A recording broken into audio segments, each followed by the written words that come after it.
Some of those cuts on the larger chunks of the structure, called candlesticks, were made by ironworkers during the removal operations.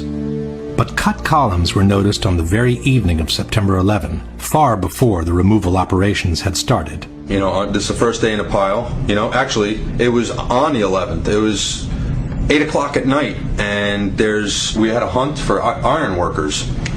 But meanwhile, there was tons and tons of beams that were cut, with no acetylene to be had, nor iron workers to do the work. It's just physically not possible to cut that much steel in that amount of time, especially with no one to operate the equipment. It just didn't add up.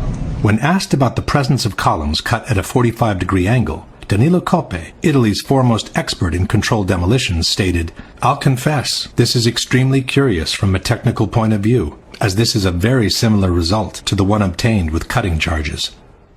Once the smoke had settled and the recovery work commenced, more evidence pointing at controlled demolitions started to emerge.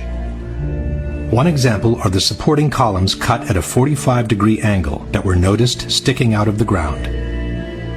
This kind of cut is typical of controlled demolitions and is obtained by placing linear charges on the columns at a 45-degree angle. Now, this is a linear shaped charge, and it's wired in with the dynamite. When it cuts, it'll cut this column right on this angle, and then this piece will be deflected and displaced in that direction.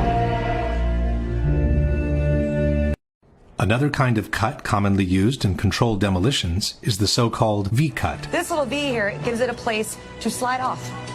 That's all it does.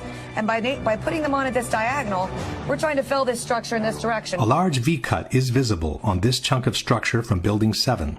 The same chunk exhibits also a 45-degree angle diagonal cut on the cross beam, with a lighter V-cut at the end of the other beam. Can you suggest a good reason why ironworkers would need to perform V-cuts and a 45-degree cut on this piece of structure just to remove it from the rubble?